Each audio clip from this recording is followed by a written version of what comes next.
So I'm still in shock, but this ain't over yet. Hey everybody, welcome to After Action Report, your recap show for all SmackDown matches to keep you caught up on all the action.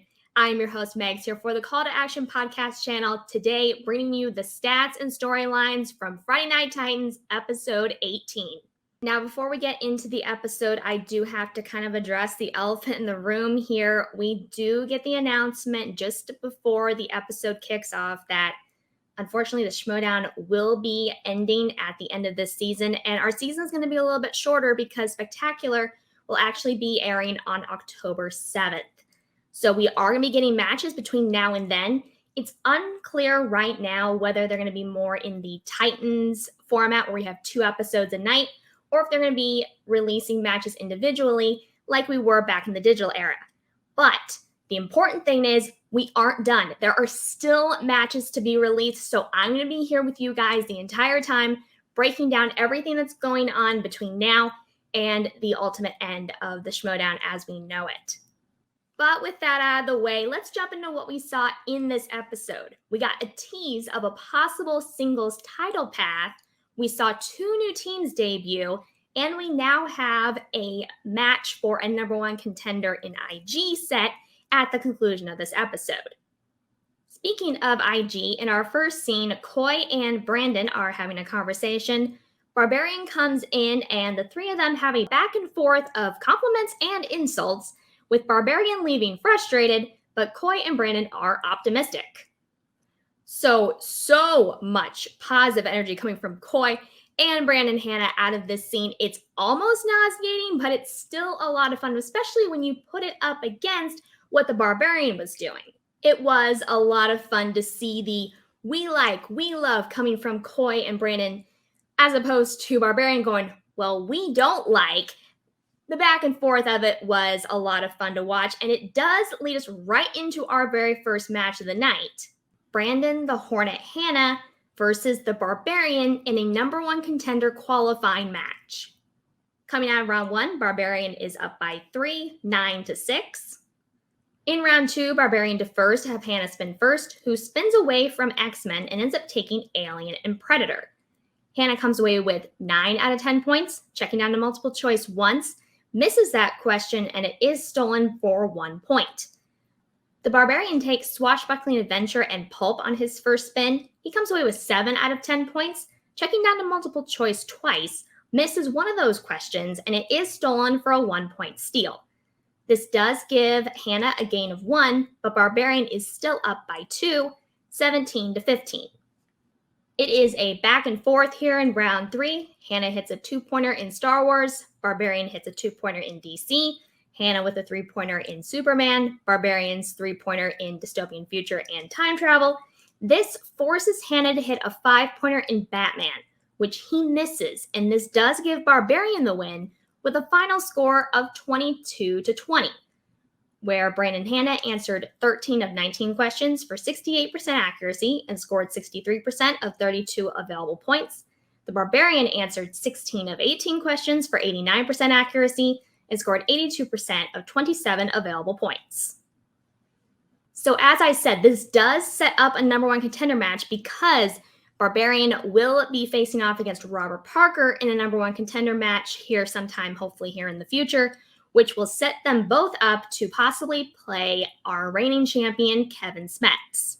And for the Barbarian, we see that Gucci is still absent, but per the scene that we saw the other week, King Khan actually stepped in to play the manager role for the Barbarian, though King Khan and Griffin Nooms are officially no longer on the Finstock exchange. And it is unfortunate, again, to see Brandon Hannah get so close and just come up short again, but he does manage to end his IG career 6-6. And it was very nice to see him end out his career having so much fun being on the Merc. So if you have to end your career in this way, at least he was having fun doing it. So this takes us to the halfway point in the episode, and after the break, we get another scene that sets up our main event match. We see Adam and Paige discussing the fan favorites, and Adam presents Paige with her new team's partner, Eric Zipper. So the newest member of the fan favorites is Eric Zipper, which does not surprise me in any way, shape, or form. He has definitely been a fan favorite for a long time. He is especially well loved here over at C2A by many members of our podcast crew. And from personal experience, he is a lot of fun to hang out with. But in this scene in particular, it is quite fun to have him introduced as being sleeping on the couch that Adam and Paige are talking on. Watching back the episode, I definitely could see him, but first time watching, I did not catch that he was there. So let me know in the comments if you saw him initially or if you were surprised as I was when you saw him pop into frame. And we find out in the scene that this team is going to be known as No Vacancy. And we later find out in the intro to the match that Eric Zipper will now be going by the moniker the California King. And they will be facing off against the new team from Corruption, Chance Ellison and Travis Fishburne. They're now called Easy Street, and Travis is going by the moniker The Fire. With all the name changes and introductions out of the way, let's jump right into this match. Coming out of round one, Easy Street is up by 7, 21-14, with Ellison and Fishburne both going perfect, Ellison being able to hit the bonus, and Zipper and Frabetti coming away with 7 points. In round two, Easy Street spins first. They spin away from Michael Keaton, but end up having to take Michael Keaton anyway. They come away with 8 out of 10 points, checking down to multiple choice twice, but not giving away any steal opportunities. No Vacancy spins away from Kate Blanchett and ends up taking the 2010s. They come away with 8 out of 10 points. They check down to multiple choice once, missed that question, but it's also not stolen. This means that Easy Street is still up by 7, 29-22. In round 3, Frabetti hits her 2-pointer in comic book movies. Zipper hits his 3-pointer in Happy Madison and Adam Sandler. This forces No Vacancy to answer a 5-pointer in biopics, which they miss, and this gives Easy Street a win via TKO with a final score of 29-27, where Easy Street answered 26 of 28 questions for 93% accuracy and scored 88% of 33 available points. No Vacancy answered 20 of 28 questions for 71% accuracy and scored 64% of 42 available points. So as someone who has followed Travis Fishburne's career over in the FCL as well as Chance Ellison's here in the MTS, I was very excited to see this team up, with Chance Ellison being a very strong player in the team's division on his own with his vast success with Mike Kalinowski. I was excited to see him step into more of the leadership role with this potentially very strong partner, and that was evidenced because they seem to be working very well together from the jump. And while No Vacancy was not able to come away with the win here, I have to give a little bit of love to Eric Zipper here because in case you hadn't noticed, he is one of only 9 competitors across the entire league's history that has gotten wins inside of 3 divisions. Notably, some of those big players that have done this are Mike Kalinowski, Rachel Cushing, Chance Ellison, and Ethan Irwin. And speaking of Mr. Irwin, we have another scene before we sign off on this episode. We see Christian on the phone discussing the singles title path options, but we see that Roxy Stryer had been listening in and is pleased with this decision. So we do already know that Ben Bateman and Marisol McKee are already set up on a potential title path, but it looks like we are going to be getting another title path and another possible shot at the current champion, with Mr. Irwin getting a shot against possibly William Bibiani or another competitor. And we know that Roxy Stryer is keeping an eye and an ear on what's going on with one of her big competitors in her faction.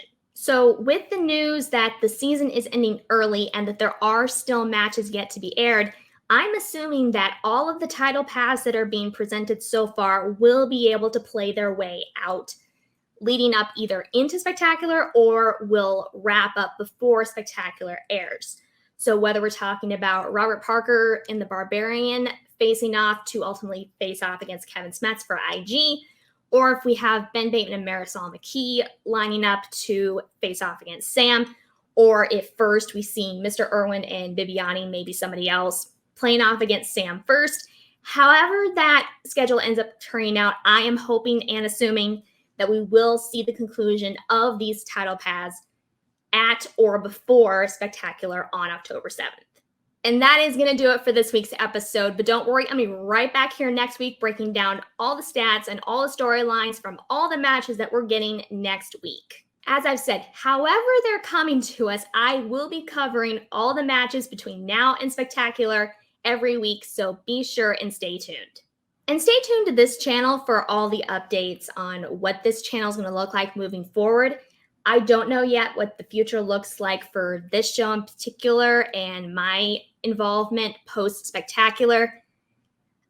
And at the risk of getting emotional, it has been a pleasure, and I am looking forward to ending out the season strong with all of you.